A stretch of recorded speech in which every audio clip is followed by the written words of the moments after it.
Assalamualaikum students, this is Dr. Syed Shahzad, Surgical 4th Semester, Lecture 04, and today our topic is chlamydia and characteristics of chlamydia. Disease is caused by the chlamydia and their treatment, prevention and control. तो आज का जो हमारा topic है वो हम जिस पर हमने बात करनी है वो है क्लेमेडिया। ये भी स्पेशली एक माइक्रो ऑर्गेनिजम्स होता है आपकी यहाँ पे इस सेमेस्टर में स्पेशली बहुत सारी जो है वो आपकी माइक्रोबायोलॉजी है। तो ये भी एक किस्म का माइक्रो ऑर्गेनिजम होता है जिसके बारे में आज हमने बात करनी है कि क्लेमेडिया होता क्या है, इसके खुसूसियात क्या होते हैं और ये कौन सी डिजीज़ काज कर सकता है या कौन सी पैथोलॉजीज काज कैसे कर सकता है और इसकी ट्रीटमेंट किस तरीके से हम करेंगे, या अगर ट्रीटमेंट नहीं है तो इसे हम प्रिवेंट किस तरीके से हो सकते हैं और इसको हम कंट्रोल किस तरीके से कर सकते हैं। एक इम्पॉर्टेंट टॉपिक है, इससे आपके एमसीक्यूज़ भी आते हैं और यहाँ से क्लेमेडिया स्पेशली आपके लिए इम्पॉर्टेंट टॉपिक लॉन्ग क्वेश्चंस के लिहाज से भी आपका एक इम्पॉर्टेंट टॉपिक होता है। तो कोशिश करें कि आप इसको आसानी से पढ़ें और इसको इजीली एक टॉपिक देख के पढ़ें और कोशिश करें आप कि हर एक टॉपिक से आप अपने लिए एमसीक्यूज़ बनाएं। तो फरमान हज़रत अली रज़ियल्लाहु अन्हु है कि ज़ुबान का वज़न बहुत ही हल्का होता है मगर बहुत कम लोग ही संभाल पाते हैं। तो इस वजह से कहते हैं कि पहले तोला करो फिर बोला करो। कहते हैं कि ज़ुबान का वज़न तो बहुत हल्का है, ज़ुबान एक छोटी सी तो चीज़ होती है लेकिन कम ही लोग इसको संभाल पाते हैं। तो कोशिश करें कि अपनी ज़ुबान को इस तरीके से इस्तेमाल करें, क्योंकि एक मोमिन के पास एक ज़ुबान ही होती है जिसको वो सही तरीके से इस्तेमाल करे तो उससे क्या होगा, उसके लिए दुनिया में बहुत सारी आसानियाँ पैदा होंगी। चले अपने टॉपिक पे आते हैं। क्लेमेडिया अगर आप इसको माइक्रोस्कोप में देखें इस माइक्रो ऑर्गेनिज़म को तो आपको इस तरीके से आपको नज़र आएगा। क्लेमेडिया जो होता है ये किस्म का माइक्रो ऑर्गेनिज़म होता है जो कि क्या होता है, ये एक small gram negative obligate intracellular micro organism होता है। इंट्रासेल्युलर होता है और ये ग्राम नेगेटिव बैक्टीरियाज में आता है और that preferentially infect squamous columnar epithelial cells. ये स्पेशली किस चीज़ को अफेक्ट करता है, ये स्क्वेमस कोलुमिनर एपिथेलियल सेल्स को स्पेशली उसको इन्फेक्ट करता है, which include the genera Chlamydia of which the type species is Chlamydia trachomatis and Chlamydia philia, जिसमें बहुत सारे वो भी आते हैं, Chlamydia philia pneumoniae and Chlamydia philia pesticii।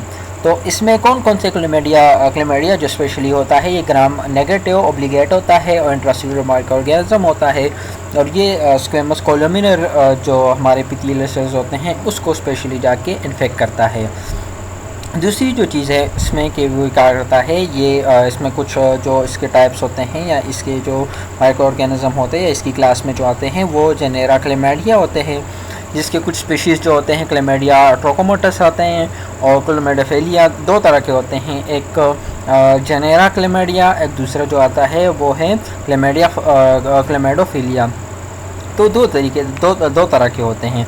Chlamydia genera chlamydia होते हैं उसमें क्लेमेडिया ट्रोकोमोटस आते हैं और क्लेमेडिया फीलिया में Chlamydophila pneumoniae and Chlamydophila पेस्टिकाई।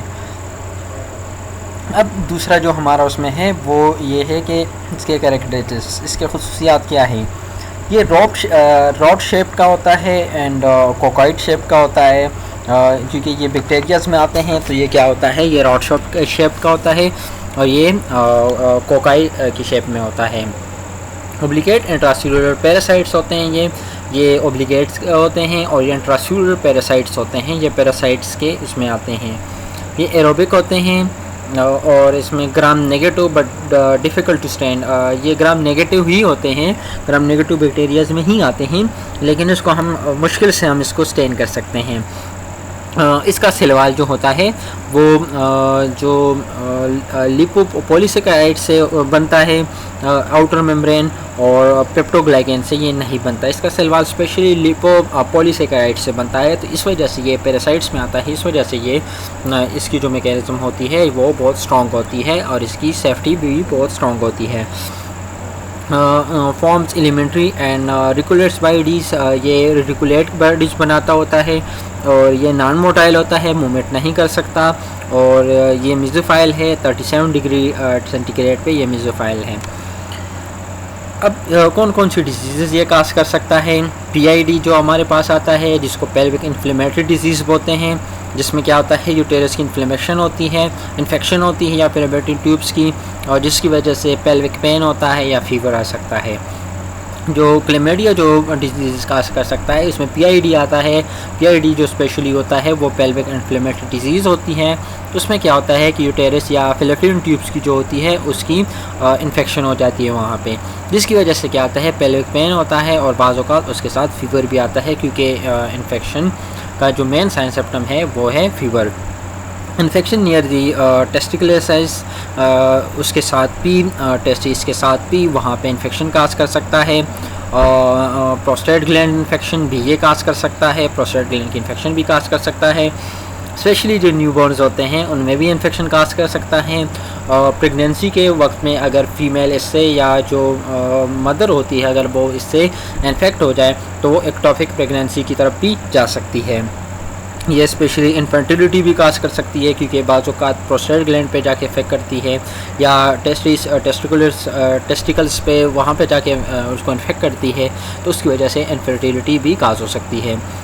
Reactive arthritis भी काज कर सकता है। अगर ये डिसीज़ बहुत ही ज़्यादा सीवियर कंडीशन में चला जाए तो ये रिएक्टिव ऑस्टियो आर्थराइटिस या रिएक्टिव आर्थराइटिस भी काज कर सकता है।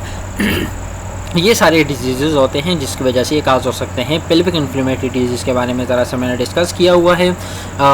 टेस्टिकल्स की इन्फेक्शन भी हो सकती है, प्रोस्टेट ग्लैंड की भी इन्फेक्शन हो सकती है, जो नाम से भी आप सबको पता चल रहा है। सिर्फ आपको यहाँ पे जो चीज़ें याद करनी है कि कौन कौन सी डिजीज़ इससे हो सकती है। अब इसकी प्रिवेंशन हम किस तरह के तरीके से कर सकते हैं। अगर हम सेक्सुअल एनकाउंटर या सेक्सुअल प्रोसीजर्स करते हैं तो उसमें हमने कॉन्डम्स यूज़ करने हैं, और हमने क्या करना है कि limiting the number of 6 partners, undergoes regular screening, और कोशिश करें कि आपने रेगुलर स्क्रीनिंग करनी है ख़ुद की भी और अपने पार्टनर की भी। तो इस तरीके से आप इससे प्रिवेंट भी हो सकते हैं और क्लेमेडिया को कंट्रोल में भी रख सकते हैं। अब इसकी ट्रीटमेंट है और इसके साथ साथ मेडिकेशंस हैं। तो क्लेमेडिया जो है ये क्योरेबल कंडीशन है। अब अगर आप सही मेडिकेशन आपको कोई प्रेस्क्राइब करे और आप उसको प्रॉपरली यूज़ करें तो क्लेमेडिया जो है वो आप इसको ठीक कर सकते हैं। जो ओरल एंटीबायोटिक्स है वो जो स्पेशलिस्ट में यूज़ हो सकते हैं वो एजिथ्रोमाइसिन, जो जिथ्रोमैक्स या एजोमैक्स के उसमें आते हैं, डिस्ट्रोसाइक्लिन या एरिथ्रोमाइसिन, ये स्पेशली क्लेमेडिया के लिए ये सारे के सारे यूज़ होते हैं। तो आपने क्लेमेडिया में क्या चीज़ें याद रखनी है कि क्लेमेडिया चीज़ क्या है, उसके खुसूसियात याद रखने हैं कि इसके खुसूसियात कौन कौन सी हैं, मतलब ये किस तरीके से काम करते हैं, इसके कौन कौन से खासियात होते हैं, ये किस तरीके से आता है, इसके बाद कौन कौन सी डिजीज़ इससे हो सकती है। तो ये इंपॉर्टेंट जो चीज़ें हैं इसने आपने याद करनी है, ये चीज़ें आपने इससे याद करनी है। फिर आपने इसकी प्रिवेंशन किस तरीके से करनी है। प्रिवेंशन इंपॉर्टेंट चीज़ है। अगर आप ट्रीटमेंट की तरफ जाते हैं, लेकिन सबसे पहले जब आप प्रिवेंशन करते हैं और इस चीज़ को कंट्रोल करते हैं तो वो इंपॉर्टेंट चीज़ है। ट्रीटमेंट बाद में आती है। अगर आप प्रिवेंशन करेंगे तो आप ट्रीटमेंट या डिजीज़ की तरफ जा ही नहीं सकते। ट्रीटमेंट में स्पेशली जो एंटीबायोटिक्स है, जो ओरल एंटीबायोटिक्स है, स्पेशली हमारे पास एजिथ्रोमाइसिन या डिसोसाइक्लिन या एरिथ्रोमाइसिन, जो कि ब्रांड नेम इसमें जिथ्रोमैक्स या एजोमैक्स के उसमें मार्केट में अवेलेबल है ब्रांड नेम्स के साथ। तो थैंक यू, आप सबको समझ आ गई होगी। अब अगर किसी को मेरे लेक्चर की यहाँ से समझ नहीं आती तो मुझे जीमेल भी कर सकता है। वो dr.z.sayyed.733@gmail.com पे मुझे जीमेल भी कर सकता है और वहाँ से मेरे नोट्स को ले सकता है। कोशिश करें कि हर एक लेक्चर से 10-10, 15-15 MCQs बनाएं, जो कि आपके लिए फ़ाइनल में आसानी होगी। आपका यहाँ पे ये वाला सारा का सारा जो प्रोसीजर यहाँ पे जो होता है, इसमें स्पेशली सर्जिकल में यहाँ पे आप जो OT के टेक्नीशियंस होते हैं वो स्पेशली जब वहाँ पे आपको माइक्रो ऑर्गेनिज्म के बारे में पता होना चाहिए, क्योंकि आप बहुत ही ज़्यादा हसास तरीके में काम करते हैं। इस वजह से आपको माइक्रो ऑर्गेनिजम्स के बारे में पता होना चाहिए, उसकी प्रोटेक्शन के बारे में पता होना चाहिए, उसकी ट्रीटमेंट के बारे में। थैंक यू, अपना ख्याल रखें, अल्लाह हाफिज़।